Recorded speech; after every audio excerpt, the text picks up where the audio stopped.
नमस्कार दोस्तों, मेरा नाम अभिषेक सिंह है और आप सभी लोगों का मेरे YouTube चैनल पे स्वागत है। गाइस, जैसा कि आप सभी लोगों को पता होगा कि अगले मंथ दिवाली आने वाली है। हम लोग माँ लक्ष्मी जी की पूजा करते हैं। गाइस, ऐसे में हम लोग बाहर शॉपिंग के लिए काफ़ी चीज़ें हम लोग खरीदने जाते हैं। काफ़ी सारी चीज़ें बिकती हैं, काफ़ी चकाचौंध रहती है हमारे घरों पे, बाहर मार्केट में, काफ़ी सारी जगह। अगर बाई चांस मैं अगर आपको ये कहूँ कि इस दिवाली हमारा भारत बिकने वाला है तो कैसा लगेगा आपको? गाइस, हमारे गवर्नमेंट ऑफ इंडिया की तो शायद यही प्लानिंग है। आप इस वीडियो को शुरू से लेके एंड तक ज़रूर देखें। हो सकता है ये वीडियो लंबी हो, बट मैं इस वीडियो में कुछ स्टैट्स आपको बताऊंगा जिसकी वजह से आपको सारी चीज़ें क्लियर हो जाएंगी कि क्यों इस वीडियो को बनाने का एक पर्पस बना, क्यों ये पीएसयूज़ को गवर्नमेंट बेचने वाली है और क्या रीज़न है कि इनको बेच के इनके जो रेवेन्यू आएगा उसको गवर्नमेंट कैसे और कहाँ यूज़ करेगी। तो बिना टाइम वेस्ट करते हुए फ्रेंड्स, इस वीडियो को स्टार्ट करते हैं। और अगर आप मेरे चैनल पे नए हैं तो प्लीज़ मेरे चैनल को सब्सक्राइब करना ना भूलें। नोटिफिकेशन बेल को ज़रूर प्रेस करें ताकि आप मेरे हर एक वीडियो से नोटिफाइड रहें। तो गाइस, इस वीडियो को स्टार्ट करते हैं। गवर्नमेंट की एक ऑर्गेनाइजेशन है Deepam, department of investment and public asset management, जिसने एक तारीख निकाली यानी कि 16 नवंबर 2020, जिस जिस दिन बीपीसीएल यानी कि भारत पेट्रोलियम, कॉनर यानी कि container corporation of India, shipping corporation of India और चौथी है बीईएमएल यानी कि भारत अर्थ मूवर लिमिटेड। गाइस, ये चारों कंपनीज की एक डेट फिक्स कर दी गई है कि 16 नवंबर 2020 को इस पीएसयूज को सेल किया जाएगा।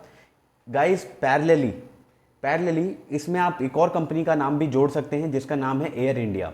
गाइस, एयर इंडिया बहुत ही ज़्यादा डेप्थ में है, यहाँ तक कि गवर्नमेंट ऑफ इंडिया ने ये भी बोला है कि अगर एयर इंडिया को 1/3 यानी कि 1/3 कॉस्ट पे भी अगर कोई आदमी खरीदता है तो गवर्नमेंट इसको देने के लिए तैयार है। इसका मतलब यही निकल के आता है गाइस कि गवर्नमेंट की कोई हैसियत ही नहीं रह गई है कि एयर इंडिया को चला सके।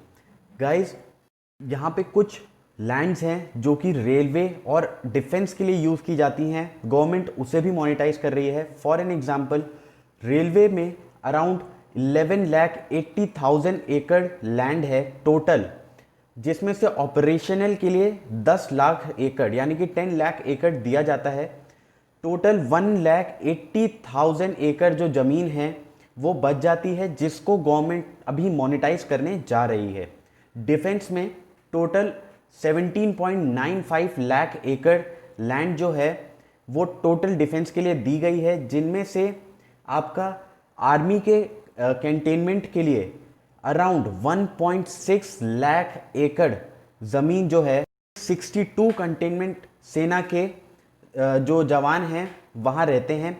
एंड अराउंड कंटेनमेंट का एरिया है लगभग 16,53,000। वो सारा लैंड जो है वो गवर्नमेंट के पास है और वो मोनेटाइज करने जा रहे हैं। तो आप समझ सकते हैं मोनेटाइज करने के बाद जो भी रेवेन्यू जनरेट होगा वो सीधा गवर्नमेंट ऑफ इंडिया के पास जाएगा। बात करना चाहूँगा बीएसएनएल के बारे में।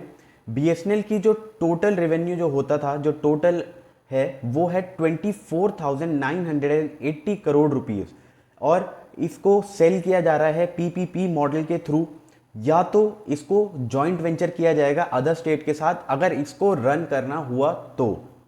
Next company is BPCL.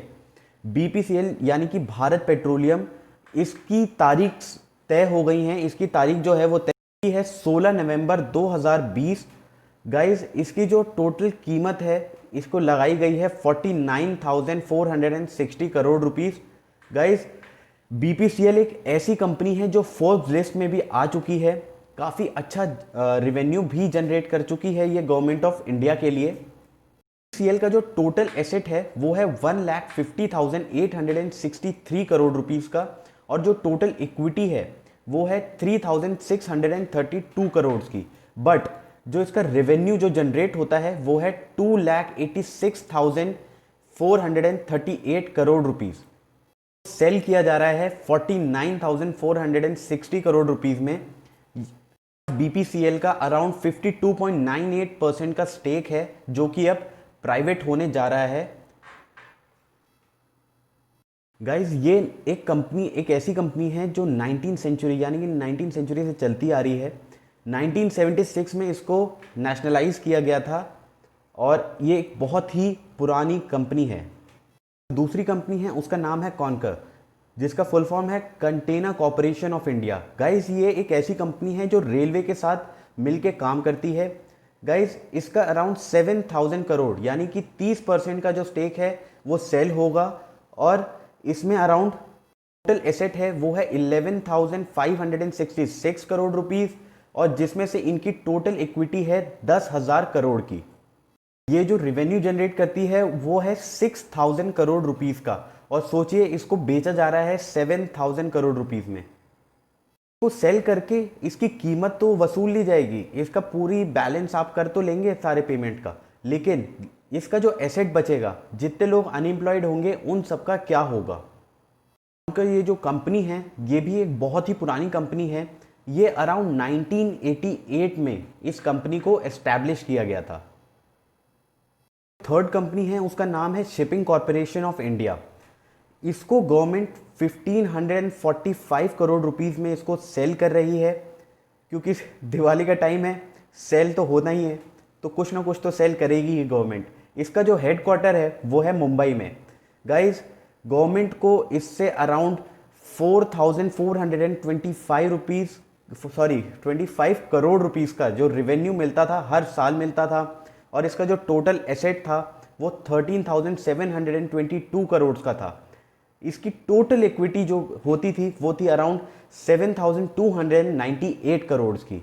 Guys इसमें जो बिल्कुल ही परमानेंट एम्प्लॉयज़ थे अराउंड 12,000 से लेके 14,000 जितने भी थे, उनकी बहुत बड़ी प्रॉब्लम होने वाली है, क्योंकि वो एक साथ ही सब लोग अनएम्प्लॉयड हो जाएंगे कंपनी के बिकने के बाद। मैं आपको ये भी बता देना चाहता हूँ कि इसके 63% जो स्टेक हैं इस कंपनी के वो सारे गवर्नमेंट के पास हैं और ये बहुत ही पुरानी कंपनी है। 1961 में इसको एस्टैब्लिश किया गया था। जवाहरलाल नेहरू ने इसका एस्टैब्लिशमेंट का एक प्लान रखा था, बाकी प्लॉटिंग जो हुई थी वो शास्त्री जी ने की थी। कंपनी है उसका नाम है BEML यानी कि भारत अर्थ मूवर लिमिटेड। इसकी जो कॉस्ट तय की गई है वो है 730 करोड़ यानी कि 28% जो स्टेक है गवर्नमेंट के पास वो पूरा सेल करेगी। जो टोटल एसेट है इस कंपनी का वो है 5,068 करोड़ रुपीस का और ये जो टोटल रेवेन्यू जनरेट होता है उसका है 3,077 करोड़ यानी कि ये जो कंपनी है ये सेल हो रही है 730 करोड़ में और इसका टोटल रेवेन्यू जो आता है गवर्नमेंट के पास वो है 3,077 करोड़ रुपीस। दिवाली के टाइम पे बहुत कुछ सेल होने वाला है। जो टोटल इक्विटी है वो है अराउंड 2,257 करोड़ रुपीस की। इसमें अराउंड 7,200 से ज़्यादा परमानेंट एम्प्लॉयज़ हैं जो कि अब अनएम्प्लॉयड हो जाएंगे कंपनी के सेल होने के बाद। और ये कंपनी जो एस्टैब्लिश की गई थी अराउंड 1964 यानी कि ये इस देश की काफ़ी पुरानी कंपनी है जिसका नाम है BEML भारत अर्थ मूवर लिमिटेड। इस देश में गवर्नमेंट के पास फंड या खजाना कह लीजिए उसमें पैसा है या नहीं है, सरकार की कैसी स्थिति सही है या उनकी स्थिति बहुत ज़्यादा ख़राब है, एयर इंडिया के एग्जाम्पल से ही समझ सकते हैं। Guys air India around 60,000 crore के डेप्थ में है। इसको अब मतलब गवर्नमेंट ने ये बोल दिया है कि आप 1/3 कोई भी पर्सन 1/3 कॉस्ट पे करके 1/3 में यानी 20,000 करोड़ रुपए पे करके इस PSU को खरीद सकता है। बिल्कुल नॉर्मल सी बात है, कोई भी अगर ये कंपनी खरीदेगा तो उसको मतलब 1/3 डेप्थ तो क्लियर करके तभी इस कंपनी को बाय कर सकता है। तो बेचने की ज़रूरत इसीलिए आई क्योंकि एयर इंडिया जो मतलब उसका चलाने का जो एक्सपेंडिचर है वो भी गवर्नमेंट नहीं पे कर रही है, जो कि है अराउंड 500 करोड़ रुपीस। गाइज एक मंथ में 500 करोड़ रुपए पे करने के बाद या एक्सपेंड करने के बाद अगर गवर्नमेंट एयर इंडिया रन कर सकती है तो इसको सेल करने की ज़रूरत क्यों आ रही है। यहाँ पे भी बात कभी ख़त्म नहीं होती। यहाँ पे अराउंड 10 लाख करोड़ रुपीस जो हमारे EPFO या PF प्रोविडेंट फंड कह लीजिए, सरकार ने उसमें भी एक ट्रम्प कार्ड खेल दिया है। उसमें क्या किया है कि आप जो EPFO या PF में पैसे रखते हैं उसमें जो आपको ब्याज मिलता है, जो उसका आपको इंटरेस्ट मिलता है, यानी कि अभी जो करंट इंटरेस्ट रेट है वो है 8%, वो गवर्नमेंट उसको बढ़ा के कर देगी 10%। आपको बोलेगी कि वो जो एक्स्ट्रा आपको इंटरेस्ट पे किया जा रहा है गवर्नमेंट उस पैसे को यूज़ करेगी। और गाइज गवर्नमेंट उस पैसे को तभी कोई मार्केट में देगी जब वो मार्केट में लेने वाला बंदा कोई 12% पे ले रहा होगा, 12% इंटरेस्ट रेट पे पैसे ले रहा होगा, वो भले ही चाहे कोई कॉरपोरेट हो, कोई भी ऑर्गेनाइजेशन हो। मेरा ये मानना है कि दुनिया में ऐसी कोई भी कंट्री ऐसी नहीं है जो इतने परसेंट पे इंटरेस्ट रेट पे पैसे ले, चाहे वो जापान हो, चाहे वो यूरोप हो, चाहे वो यूएसए हो। कोई भी कंट्री आज तक किसी ने भी 2% से ज़्यादा का इंटरेस्ट रेट लगा के किसी को भी पैसा नहीं दिया। हालांकि जापान तो 0% पे भी पैसे देने के लिए तैयार है।